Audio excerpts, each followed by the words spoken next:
বৈষম্য নিয়ে রাস্তায় নেমে 5ই আগস্টে হাসিনাকে পদত্যাগ করানো হয়। এখন সে সমস্ত টোকাই ফোকাইগুলো এখন রাজনীতিবিদ হয়ে গেছে। তাই টোকাইগুলো ভুলে গেছে রাজাদের সাথে যে কিভাবে কথা বলতে হয়, সেই ভাষাটাই ভুলে গেছে। সেই টোকাইগুলো এখনই বৈষম্য তৈরি করছে। বলছি ডারবি নাসির টোকাইকে নিয়ে। তিনি বলছে বিএনপির মৃত্যু ঘণ্টা বেজে গেছে, যেমনটি করে এতদিন হাসিনার সন্তানরা বলে গেছে। আর অবশ্য এগুলোও এনসিপির এগুলোও হাসিনার সন্তান, কারণ তখন তার মার আঁচলের তলে ছিল এই এনসিপির লোকগুলা। যার কারণে সেই সমস্ত ডায়লগগুলো তার ভুলে নাই, পেটের মধ্যে মুখস্থ হয়ে রয়ে গেছে। সেই জন্য এখন বিএনপিকে নিয়েও তারা বলছে, বিএনপি যদি পেশাব করে তোর মতো ডারবি নাসিরের যে এনসিপি বালের সিপি আছে, এগুলো কি খুঁজে পাবো রে মাদার টোস্ট? তুই বিএনপির মৃত্যু ঘন্টা বাজারের কথা বলতে তো মামলা, সরাসরি মামলা খাওয়ার কাজ করছিস।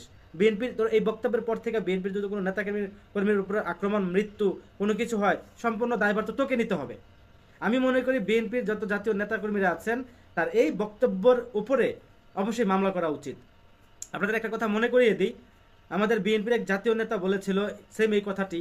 তারা বড় নেতা, বিএনপি একটি বড় রাজনীতিবিদ, এই রাজনীতিবিদ হয়েও আওয়ামী লীগকে একই কথা বলেছিল যে আওয়ামী লীগের মৃত্যু ঘণ্টা বেজে গেছে। যার ফলে সে বিএনপির সেই জাতীয় নেতার বিরুদ্ধে কিন্তু সারা বাংলাদেশের জেলায় জেলায় কিন্তু মামলা হয়েছিল। এখন এই নাসির উদ্দিন যে পাটোয়ারি নাকি ফাটোয়ারি, এই ছেলে যে বলল সরাসরি যে বিএনপির মৃত্যু ঘণ্টা বেজে গেছে, তার মানে কি তলে তলে কি কারোর সাথে কি হাত রেখে বিএনপির নেতাকর্মীকে গুম খুন করার কি পায়তারা চলছে? বা ইতিমধ্যে যেটি মারা গেছে, এখানে কি নাসিরউদ্দিন এই ডারবি নাসিরের কোনো হাত আছে কিনা? আমি মনে করি এখন থেকে বিএনপির নেতাকর্মী যারা আছেন, তার এই বক্তব্যটা সুন্দর করে রেখে দেওয়া বা এখনই আইনগত ব্যবস্থা নেওয়া। কারণ ইতিমধ্যে আপনারা দেখেছেন জমাতিরা সহ বিভিন্ন কিছু কিছু লোকজন আছে, তাদের অনেকের বক্তব্যের বিরুদ্ধে বা অনেকে সোশ্যাল মিডিয়া কিছু বললে সেটার বিরুদ্ধে আইনগত ব্যবস্থা নেয়। আপনারা কেন নিচ্ছেন না? এই সমস্ত টোকাই ফোকাইগুলো যেভাবে শুরু করেছে কথা বলা, কাদের সাথে বেয়াদবি করছে, এগুলো কি বুঝে? নাসিরউদ্দিন পাটোয়ারি তোকে বলতে চাই, তুই যাদেরকে নিয়ে কথা বলছিস, ইঙ্গিত করছিস, তোর বাপেরও বড়। তুই তোর বাপের সাথে বেয়াদবি করিস, তোর মার সাথে বেয়াদবি করিস, তাই না? তুই এই ঘরের বেয়াদব ঘরের একটা সন্তান, তুই বিএনপিকে মৃত্যু ঘন্টা বাজাবি না? বিএনপি আর যদি মনে কর রাজপথে ঠিক মতো দাঁড়ায়, তোর মতো স্যারের, তোর মতো ধৈঞ্চা এনসিপির কি খুঁজে পাওয়া যাবে, নাকি তোদেরকে খুঁজে পাওয়া যাবে?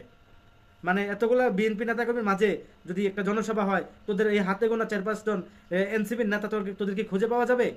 তোদেরকে বরঞ্চ খুঁজে পাওয়া যাবে না। কারণ বিএনপির বড় বড় প্রোগ্রামে যেভাবে জনস্রোত হয়, যেভাবে সারা বাংলাদেশে যে লক্ষ লক্ষ মানুষ আসে, 18-20 লক্ষ মানুষ সমাবেশে আসে, আর তোদের সমাবেশে কতজন হয়? তোরা টাকা দিয়ে লোকজন ভাড়া করছিস, এছাড়া তোদের কোনো হেডম নেই। তোরা সাবধানে কথাবার্তা যদি না বলছিস, আগামীতে তোদের বিরুদ্ধে আইনগত ব্যবস্থা নেওয়া হবে। কারণ তোরা গুপ্ত সংগঠনের সাথে আতাত করে বিএনপি নিয়ে ষড়যন্ত্র, এদের উপরে যদি কোনো কিছু হয়ে থাকে, এর জন্য দায়ভার তোরা নিবি।